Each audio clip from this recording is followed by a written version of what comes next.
Happy Fragrant Friday, Fraghead.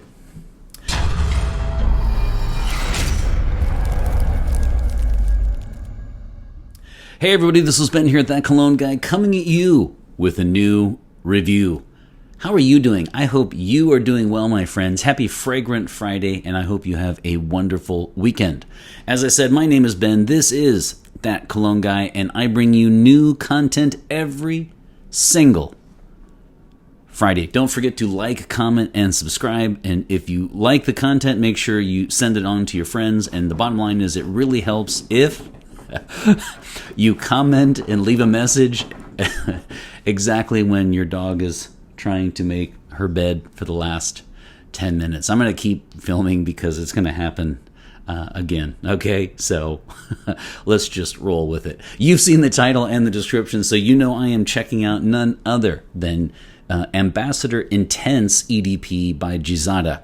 Now, if you followed me last week, you know that this one is of course, it's the intense version, but I was originally going to review this one with the original Ambassador, and I was just going to do 2-in-1 episode, but this one is quite different than the original, and it certainly warrants its own release, so much so, frankly, that one thing I'll talk about in this episode is I don't even know if they should call this Ambassador Intense. I think it does warrant its own name, its own line.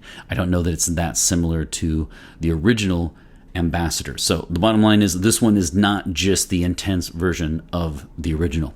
So again, this one is sent in. You can see here the travel spray has been sent in by Jerry over at Lux Gentleman's Society. And again, make sure you check out his website, which I have for you in the description box. And you can get a whopping 10% off with the coupon code TCG10 for all of your purchases there. Thanks again, Jerry. I really appreciate it. And let's just dive in, shall we? When it comes to the notes, one thing you can do is go to Fragrantica, of course, and see that actually this is quite a complex fragrance that has a lot of notes. There's a lot going on here. And I think I don't know if I should say I think we and Fragcom kind of have the riddle solved here. Because this one, unlike the original, this one is at the very least inspired by Dior Sauvage Elixir. So there's just no way to dance around that. So let me give you a little bit of a pretext if you didn't see last week. Last week's episode, I reviewed Ambassador, and a lot of people said online that it was a Sauvage dupe. I could not disagree more. It is not at all. And so I didn't find it close to Dior Sauvage. Now, why that is interesting is because many people said that this one is a dupe of the Ambassador Intense, is a dupe of the Sauvage Elixir. And I do agree. I mean, it clearly is. At the very least, it's inspired by. So let's talk about the main differences here between Sauvage Elixir, which is a 2021 release, and this is a 2022 release. Hello. It is a black licorice, kind of an anise. Well, it's not anise, it's licorice. It's a licorice note, which I am a huge fan of, by the way. I love licorice. I hate black licorice to eat it, but I love licorice as a note. So Lolita Lempica is my favorite one, by the way. And so this is a 2022. It's definitely riding the coattails of Sauvage Elixir. I don't think anyone's going to debate that. But here's what I wanted to tease apart for you. Because this one is done by the Parfumés Olaf Larsen. And so I just picked out a few notes that this one has that Elixir does not, which is why, by the way, I'm not sure I want to go on record and call this a dupe or clone, and I prefer to say inspired by. So you can check out all the notes. I'm just naming the ones that I felt were different. They are different between the two, and I noticed them. That's what I wanted to say. So raspberry, caramel, cloves, heliotrope, freesia, orchid, and jasmine. And why that's relevant, I mean, among others, it's got oak moss. I mean, there are others too. But what I want to say about this is this is a slightly fruitier, sweeter, sweeter, and a more floral version of Sauvage Elixir. That's why, again, I'm not sure I want to go the dupe route, because what I would want to say to you is this. If you like Sauvage Elixir, which I do, actually, I should frame it the other way. If you don't like Sauvage Elixir because you find it a little bit too harsh, I'm not a huge fan of Sauvage. Actually, the original to me smells like a toilet bowl cleaner sometimes. I don't own it. I don't plan on buying it, but I do love Sauvage Elixir. So if you find Sauvage Elixir just has a little bit too harsh of notes, and you're looking for something a little bit more, softer on the edges, then I would go with this one, the Ambassador Intense. Personally, I actually really like the Elixir, and so the question here becomes this: if you like both of them, would you? I looked up the prices for a 3.4 ounce, 100 milliliter. Would you want to pay $120 approximately for the full bottle? Approximately $225 for the Dior Elixir, Sauvage Elixir. Now, keep in mind that is not an EDP. This is an Eau de Parfum, and the other one is an Extrait de Parfum. So it looks like extrait, right? Extrait de Parfum, EXTRAIT, which is a level up, actually 2 levels above a Parfum. So this one, an EDP. Because, an EDP. So it goes EDT, EDP, then it goes Parfum, and then it goes Extrait de Parfum. So it's 2 levels above an EDP. So the question becomes, would you want to pay $100 extra for something that is much more concentrated? It is a bit more harsh for some, so it's rough around the edges. For me, quite frankly, here's what I would want to say. I would take Ambassador easily over Dior Sauvage. Number one, I don't like Sauvage. Number two, I don't think they're even that similar. As I said last week, I like Ambassador.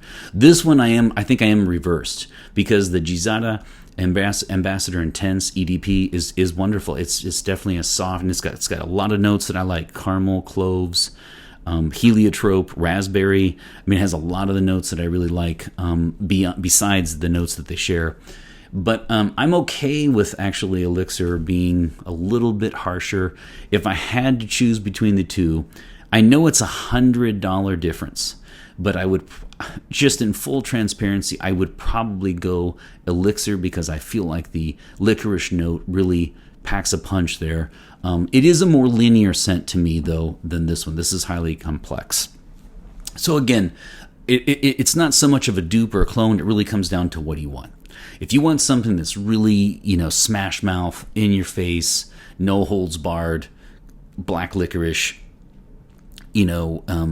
announces your presence before you went to the room, I would say go with, and if you got the money, I would say go with the Dior Sauvage Elixir. If you want to shave off 100 smackers, 100 body parts, as Julio says, then you can go ahead and get something like this that is fantastic. It is divine.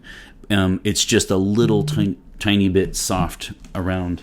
I'm going to set that over there. It's just a little bit softer around the edges. So it's a little bit more, it's fruitier, sweeter, and more floral. So that really is the difference between the two. And that's why I'm not going to go full throttle and say this is a dupe. It's a very difficult decision, but in full transparency, if I had to decide and money were not an issue, I would barely go Sauvage Elixir on that one. So it's kind of an interesting story, isn't it? Because the original Ambassador I felt was not like Sauvage, and then it's funny how this one is also compared to Sauvage Elixir. So again, this is a Swiss company. This is Gisada. I didn't mention that last week. I'd mentioned it in previous, though, because in titanium when I reviewed that one.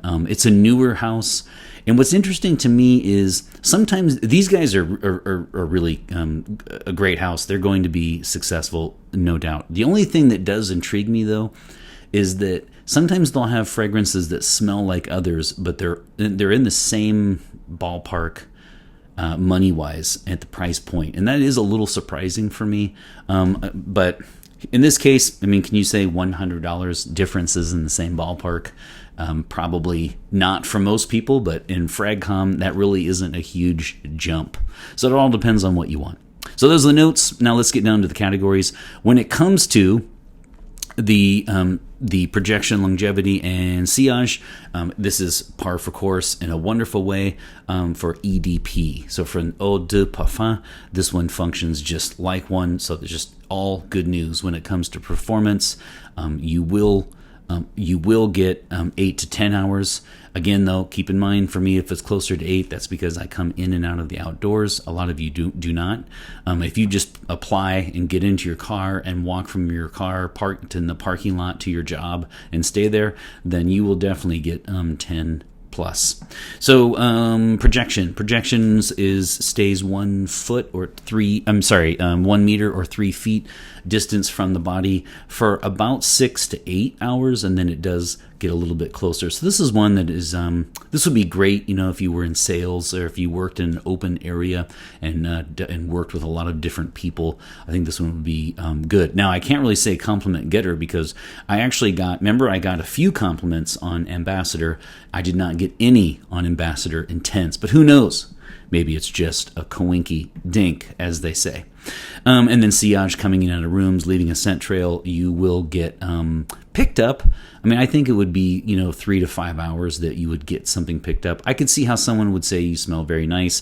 I mean, Dior Sauvage Elixir is selling like hotcakes. And so why wouldn't this as well, right? I mean, it seems like licorice is a huge note, and it's quite popular right now. So this is going to fare very well in the compliments category, I assume. Or at the very least, people will ask you what you're wearing. I do fear, though, for some of you, sometimes if you're around a lot of people that wear fragrance, everyone's, at least in recent years, is kind of rocking Sauvage and Bleu de Chanel and, a couple others, right? So it's like, do you want to smell something that's close to what a lot of people are wearing? I frankly don't care. I like what I like, and if I smell like others, I don't care about things like that, and so I'm perfectly okay. But I just wanted to mention that. Now let's go gender. This one is way over to the masculine side. Even with the floral, though, I'm going to say this is not a unisex release. This is for men, and so again, in my ultra technical YouTube, I am clearly sponsored by a lot of niche houses, right? Because I clearly am. I have digital everything. I actually use my hands. So this is feminine, masculine, and this is unisex here. This is not in the unisex category. I wouldn't put it in the hairy chest, way over uber masculine, but I put it right down in the masculine because I do feel that the raspberry and then the floral notes that I mentioned bring it slightly closer to the unisex side, but this is clearly a masculine release. So I'm going to go probably, I'm going to go a whopping 85-15 on this one. I think that 85% of all people wearing it, wanting it, it's their signature scent. They sought it out themselves. 85% will be men and 15% would be women. There are a fair amount of floral notes, and I just think a lot of people, we've talked about this before, a lot of people, just like anything that they like. On the men's side, the women's side, they don't care about marketing, and so I feel like it'll be an 85-15 split. Now, age-wise, this one is more of a, I do feel like this one has more of a kind of a clubbing / going out, meeting people, date vibe. So I'm going to go with 20 and up. And really, I'll say like 20 to 35 is kind of the core area here of the I can see the bros rocking this juice. I will go 20 and up, though, because I'm clearly not in the 20 to 35 age group, and I really enjoy licorice and this fragrance. But I'll go that age range is what I would assume. Actually, when it comes to season, I guess I would say this is a fall winter, so I'll just say that. I guess so, but I feel like this one is another one, though. I mean, come on, with the floral notes, you could rock this in the spring. I do feel like this is another one that would be great for somebody who just has, especially because it's an extrait de parfum. It's going to be highly concentrated. I think this would be a great choice for somebody who is just wearing essentially one or two, like they don't even have a collection. You could wear this one as your daily driver. I mean, for $225, you would have a full bottle. If you wore that every single day, you would get a year out of that.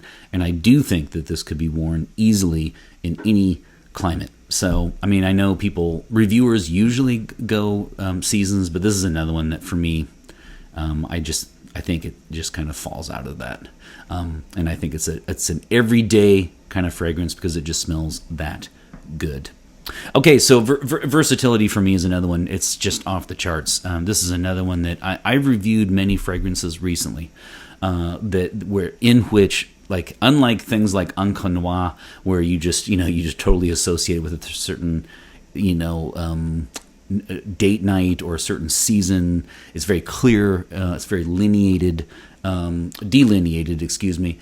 But in this particular case, this is another one that's just highly versatile. I mean, you could wear this one with a t-shirt. You could wear this one in semi-formal, semi-casual, very casual, ultra-formal. You could wear this day, night. Man, I mean, I guess if I had to choose, I'd probably say nighttime. But you could absolutely wear this one to the office. And that's what's so great about fragrances like this, is that you just kind of get past the... a lot of us do that. I mean, in the end, I just open up. I just look at my collection every day, and I just think, except for if I'm reviewing a fragrance, right? But which I am on most days. But if I run out, or if I just feel like going to my collection on one day, I'll just open up the cabinet, look at what I have, and then I'll pick the one that I just really feel like wearing that particular day, regardless of event. So this one is highly, highly versatile and perfect to have in your collection in that sense. So let's talk rating. This one is another easy one for me because I gave Ambassador a 5 out of 5 sprays. And this one is a clear 4. This one is a 4 out of 5 sprays in my rating system because I am going to dock a spray. It is clearly inspired by Dior Sauvage Elixir. Not a dupe, but it's inspired by. And I also... I mean, it's hard, though, because it is $100 cheaper, approximately. A little bit more, $105 approximately dollars cheaper.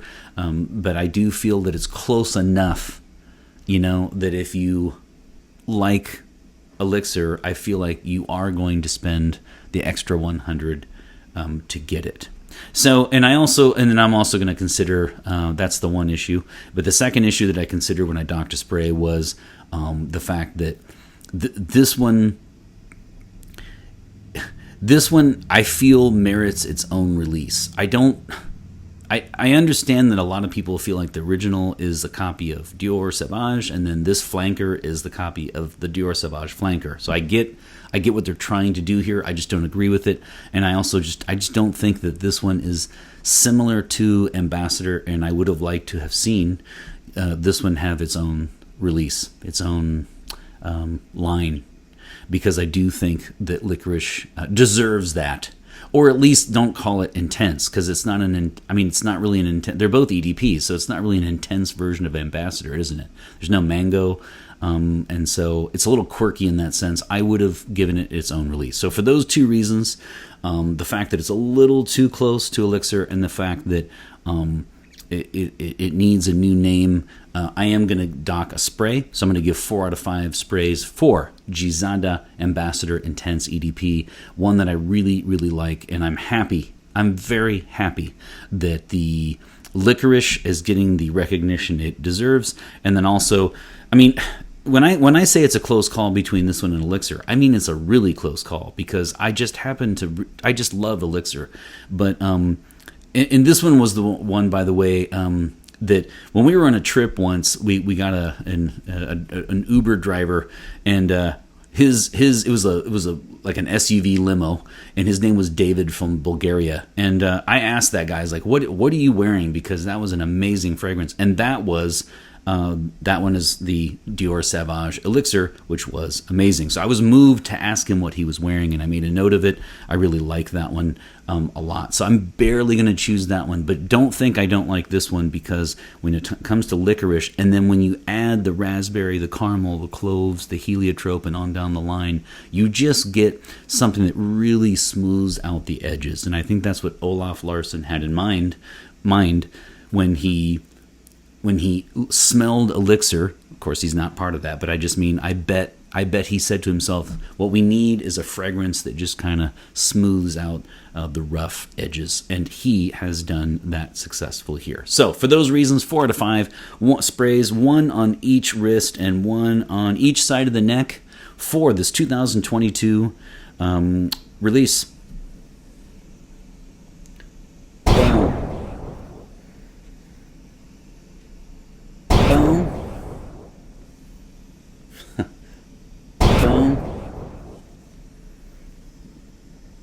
And boom. There you have it. 4 out of 5 sprays. We're going to say 51% of me would go Elixir and 49% of me would go Ambassador Intense. It's just that close. In fact, it's so close, I demand a recount. There you have it. Another review by the boards. Thanks again, Jerry, for sending this in. Make sure you check out his website in the description box. Don't forget the whopping 10% off if you put in the TCG10 over as a coupon code over at his site. I hope you guys have a great weekend. Let me know your thoughts. What do you think about this fragrance, or what do you think of Dior Sauvage Elixir? Do you like either one? Do you like both of them? I would love to hear your thoughts. And if nothing else, always remember your scent of the day. Whatever day you are checking out this one, some people put it 3, 4, 5 years after the episode has come out. I just always love to know what you're wearing when you check out my episode. Don't be bashful. It doesn't have to be niche. It can be a cheapie from CVS/Walgreens, and it's all good here at TCG. Have a great weekend. I'll see you next week. And always remember, my friends, fragrance marks the celebration of today. Take care, everybody. So welcome to the bonus feature yet again. I actually don't have, recently I haven't had as many bloopers. Last week I had a ton, but in previous episodes I've been doing all right. And in this one I was able to knock it out. Maybe the dog making her bed and at the very beginning was like it was like an omen. It was like a good luck charm. So I just wanted to take this time real quick during the bonus feature and to wish you all a happy Juneteenth, because I'm feeling, of course it comes out on the 20th, but for those of you on the West Coast who are watching me, it's still late at night on the 19th. So happy Juneteenth, and take care.